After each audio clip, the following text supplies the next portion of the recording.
लोकसभा चुनाव 2024 का जनादेश आ चुका है और एनडीए जो है वो यहाँ पर बहुमत में नजर आ रही है। 292 सीटों के साथ एनडीए सरकार बनाने का दावा पेश कर सकती है। वहीं दूसरी तरफ 234 सीटों के साथ इंडिया गठबंधन भी मजबूती के साथ विपक्ष की भूमिका में यहाँ पर नजर आ रही है। दोनों ही गठबंधनों की आज बैठक है। दिल्ली में सांसदों का और तमाम गठबंधन के बड़े चेहरों के पहुंचने का दौर शुरू हो चुका है। ऐसे में इस जीत के क्या मायने हैं और आगे की रणनीति क्या होगी, तमाम चीजों पर चर्चा करने के लिए हमारे साथ प्रभात खबर के ब्यूरो चीफ आनंद मोहन जी मौजूद है। आपका स्वागत है सबसे पहले तो सर। और सबसे पहले मेरा सवाल, जीत हो चुकी है, जो 292 सीटों का आंकड़ा था वो अब फिक्स हो चुका है, लॉक हो चुका है, इसमें एक भी सीट घटेगी बढ़ेगी नहीं। क्या मायने हैं इस जीत के? देखिए, जो ये चुनाव है बड़ा बैलेंस चुनाव है। जनता ने सबको दिया, सबको थोड़ा सा दिया और सबको खुश भी किया, लेकिन बहुत ज़्यादा खुशी का माहौल किसी को नहीं दिया। मैंने खिलखिला के हंसने का मौका किसी को नहीं दिया। मुस्कुराने भर की ताकत दी है इस जनता ने इस मैंडेट से। फ्रैक्चर्ड मैंडेट है, बिखरा हुआ मैंडेट है और 10 साल के बाद फिर से एक बार मतलब जिसको कहें कि मिलीजुली सरकार की का एक ये है, किसी भी पार्टी दौर जो था खत्म हो चुका था 2014 से पहले। वो है मोदी लहर का एक ठहराव है। 240 सीट में भाजपा सिमट गई। भाजपा के लिए नुकसान, भाजपा को खुद का बहुमत नहीं मिला। तो दूसरा, ये सीट कांग्रेस के लिए सरप्राइज पैकेज था। जो 55-52 का जो आंकड़ा था पिछले बार, 47 सीट का जंप दिया है कांग्रेस को, वो था एक सबक था भाजपा के लिए, हिंदी पट्टी में के लिए, जो खासकर उत्तर प्रदेश, खासकर राजस्थान, खासकर हरियाणा, जो पूरा हिंदी बेल्ट था, वो सबक दिया इस चुनाव ने। और जो कहें कि भारत के राजनीति की राजधानी जो उत्तर प्रदेश है, उसने एक बार फिर साबित किया कि ये अगर राज्य थोड़ा गड़बड़ाया तो आपको पैसेज नहीं देगा सत्ता तक जाने की। एकदम स्पष्टता के साथ हो गया। इस चुनाव ने ममता दीदी का दम दिखाया, भाजपा का उन्होंने दम फुलाया।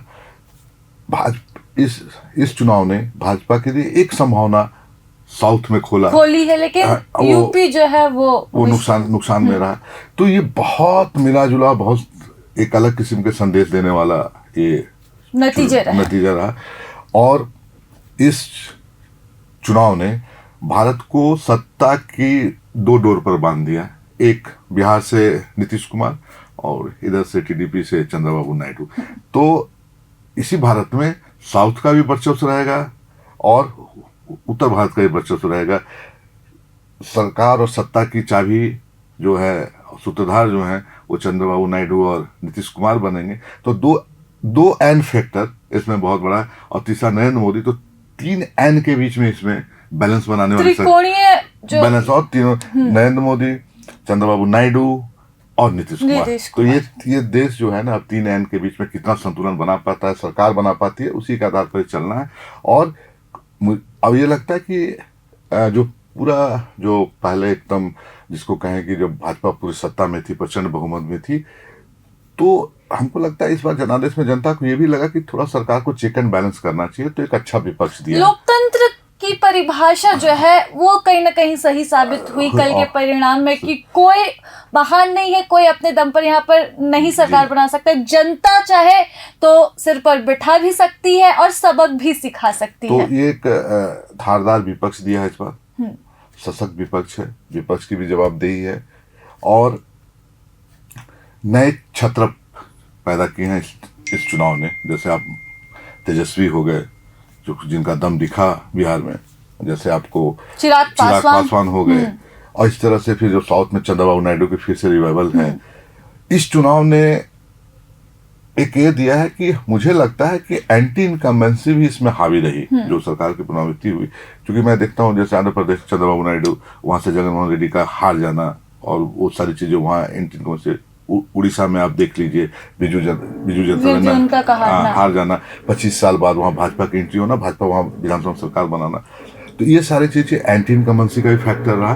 तो सब मिला जुला एक परिणाम था। और कहें कि विपक्ष ने इस पूरे चुनाव कैंपेन में जो उनको नेगेटिव नीचे तक ले जाना था वो बहुत मेहनत से, बहुत तरीके से, और जो दो लड़ाके मुझे दिखते हैं इस पूरे चुनाव में, एक लड़ाका राहुल गांधी दिखता है जो यूपी से दोनों मिलकर लड़े, और एक अखिलेश यादव, तो काफी मजबूती के साथ अपनी लड़ाई लड़ी है। और कांग्रेस का अस्तित्व बचाने की लड़ाई भी कहीं ना कहीं से कह सकते हैं, और यूपी में जिस तरह से अखिलेश यादव ने वापसी की है वो भी महत्वपूर्ण है। और यूपी जैसे प्रदेश में जहाँ कांग्रेस सर्वाइवल के लिए पस्त थी, लड़ रही थी, अमेठी जैसी सीट उसके हाथ से जा रही थी, तो वो एक प्रतिष्ठा फिर से वापस आई है कांग्रेस की यूपी में 6 सीट के साथ। और अमेठी और रायबरेली में बड़े मार्जिन से राहुल गांधी भी जीते और अमेठी से शर्मा जी जीते। तो ये सारी परिस्थितियां हैं, तो मतलब सबके लिए खुश होने वाला ही मिला जुला समीकरण, मिला जुला नतीजा जो है।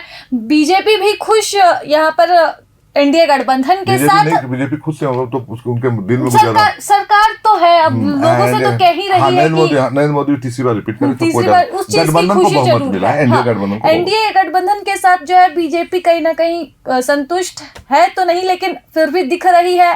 और इंडिया गठबंधन जो एक मजबूत विपक्ष की भूमिका थी वो यहाँ पर देखने को मिल गई। 2-3 चेहरे जो हैं यहाँ पर उभर कर सामने आए, चाहे तेजस्वी हो, चिराग पासवान हो, बिहार फिर से हाईलाइट हुआ, और नीतीश कुमार और चंद्रबाबू नायडू के साथ जो है किस तरह से अब अमित शाह या फिर पीएम मोदी समीकरण साथ पाते हैं एनडीए गठबंधन का, वो देखने वाली बात रहेगी। बात करें अगर झारखंड की, तो 14 लोकसभा सीट बहुत बड़ा ये राज्य नहीं, 14 लोकसभा सीट बहुत ज़्यादा मायने नहीं रखते, लेकिन फिर भी हेमंत सोरेन की गिरफ्तारी के बाद झारखंड काफ़ी हाईलाइट होता है, काफ़ी चर्चा होती है। और आदिवासियों का, अगर यहाँ पर आदिवासियों की जनसंख्या इतनी अधिक है तो कहीं ना कहीं यहाँ पर भी बीजेपी अपनी फतह के लिए जो है वो काफ़ी कोशिश कर रही थी। 11 सीटें जीत चुकी थी, लेकिन इस बार बीजेपी को 5 सीटों का नुकसान यहाँ पर होता है। 8 सीटों पर सिमट कर रह गई बीजेपी। हार के क्या मायने हैं? आगामी विधानसभा चुनाव भी आने वाला है।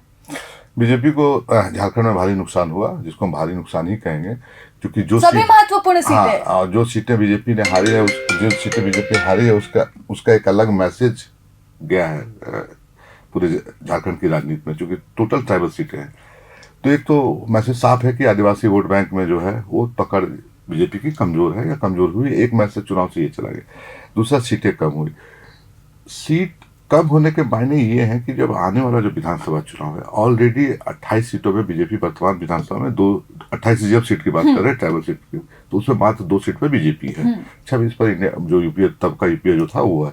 तो ये संकेत तो बेहतर नहीं। हाँ, तो वो पहले इनकी ये स्थिति, अब फिर ये पूरी की पूरी अर्जुन मुंडा जैसी शख्सियत चुनाव हार जाना खूंटी से, ठीक है, वो एक मतलब जिस तरह का माहौल पहले से खूंटी के अंदर बना, खूंटी जो गढ़ था कहीं कभी बीजेपी का, कितने भारी मतों से यहाँ पर करिया मुंडा जीत के आ रहे हैं, 7 बार के एमपी रहे, तो वो एक चीज है। और उसके लिए मुझे थोड़ी सी रणनीतिक टाइप की जो चूक लगी कि मतलब एकदम अर्जुन मुंडा को कहीं और शिफ्ट नहीं करना, किसी और जगह से चुनाव नहीं लड़ाना, पार्टी की अपनी उनकी भूमिका रही होगी या आश्वस्त होंगे, लेकिन खूंटी का माहौल पहले से ही एक किस्म से एंटी बीजेपी चल रहा था। और जो लोगों से हम लोगों की बातचीत या जाने को होता था कि वो थोड़ा टफ टास्क है मुंडा जी के लिए, जो पिछला चुनाव भी जो था काफी मुश्किल से वो जीते थे। तो एक पूरा जो बैकग्राउंड भी था वो मुंडा जी के लिए टफ था, और एक लंबे मार्जिन से वो हार गए। गीता कोड़ा हार जाती है। गीता कोड़ा जिनको आप हायर किए और लाए, और फिर चुनाव जीत को लेकर आश्वस्त थी बीजेपी, इसीलिए गीता कोड़ा को लेकर आई, वो सीट हार गई। उनको लग रहा था कि एक हो समीकरण है, बार बार हम उसको सिमू में हमें चैलेंज मिलता है तो कोल्हान में एक नेता मिल जाएगा। हो सकता है कि आगे की राजनीति में गीता कोड़ा के आने का, मधु कोड़ा के आने से फायदा हो बीजेपी को उन इलाकों में, लेकिन तात्कालिक रूप से वो सीट जो लोकसभा का वो बीजेपी हार गई और नुकसान हुआ। जो हमारी बहुत क्लियर कट मैंडेट से जीत कर गई, तो बीजेपी के सामने कोल्हान का एक नया संकट हो गया। कोल्हान में ऑलरेडी 5वीं विधानसभा में भी जेएमएम को कब्जा है, अभी जो लोकसभा क्षेत्र पड़ता है। उसके बाद वहां पर स्टॉलवर्ट लीडर हैं, दीपक बिरुवा को मंत्री बना दिया, तो उस जब जगह को और सींचेंगे। खुद चंपई सोरेन उन इलाकों से आते हैं, तो एक बड़ा संकट खड़ा हो गया, जो रिजल्ट भी बता रहा है कोल्हान में। संथाल अब चले, संथाल में दुमका हार गई बीजेपी, संथाल का एक गोड्डा सीट छोड़ रहा है, तो दुमका राजमहल दोनों बीजेपी लूज कर जाती है। तो राजमहल पहले से ही टफ टास्क था, और वो सीट भी मान के चल रहा था कि ये हमारी होने वाली नहीं है। हाँ, बीजेपी को लग रहा था, और तालामंडी बहुत ज्यादा चुनौती देने की स्थिति में भी नहीं थे, जो चीजें थी।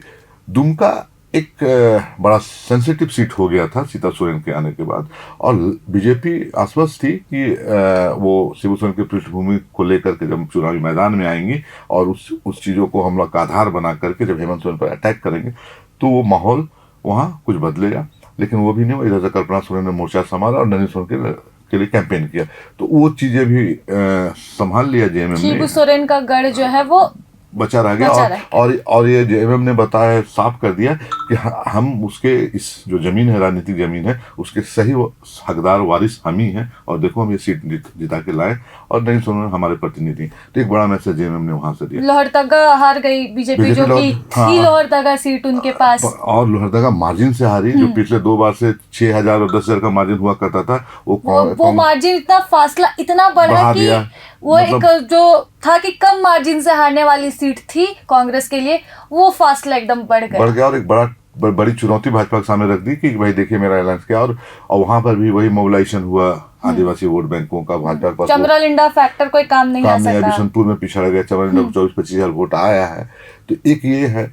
दूसरा जो मतलब भाजपा के संदर्भ में ही कहें तो अब जो आने वाला इलेक्शन है, इनको यहाँ एक मजबूत अलायंस आजसू के साथ बनाना होगा, क्योंकि आजसू भी अपने कई जगहों पर बहुत सारे फैक्टर से नए नए जो चेहरे आ रहे हैं झारखंड की राजनीति में, जयराम जैसे चेहरे, तो उनसे भी एक आजसू जैसे परंपरागत पार्टियों को थ्रेट से, तो उनके साथ बैठ के यहाँ एनडीए को एक बहुत ही कारगर रणनीति के साथ बनाना। तो विधानसभा की आप बात कर रही हैं तो अच्छा जी, जयराम की बात आपने की, मैं रुकना चाहूंगी। जयराम में तो जो है उनको उनके पार्टी को दर्जा नहीं मिला, तो अलग अलग सिंबल से उन्होंने चुनाव लड़ा, लेकिन काफी बेहतर प्रदर्शन रहा है उनके प्रत्याशियों का।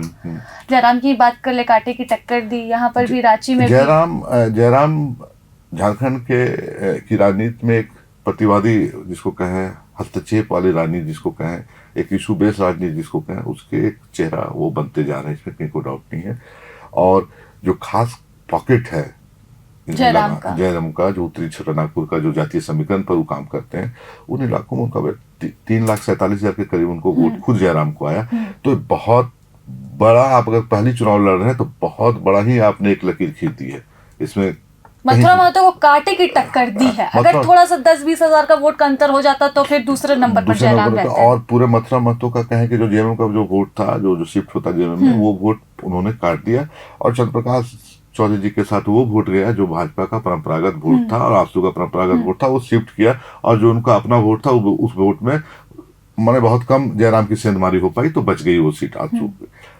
लेकिन उन इलाकों में जयराम एक बड़ी ताकत के रूप में उभर रहे हैं। विधानसभा में कुछ कमाल कर सकते हैं। हाँ, और उनके जो भी उम्मीदवार खड़ा होने से रांची से देवेंद्र नाथ महतो खड़े हुए, 1.5 लाख वोट आया है उन्हें, बड़ी बात है। कैंडिडेट्स खड़े हुए, उन्हें भी 1.5 लाख तो एक पूरी पट्टी में वो जो इलाके हैं, खास करके जातीय समीकरण, उस पट्टी में एक ताकत के रूप में उभर रहे हैं। और एनडीए को अब इसके लिए एक नई रणनीति के साथ काम करना होगा।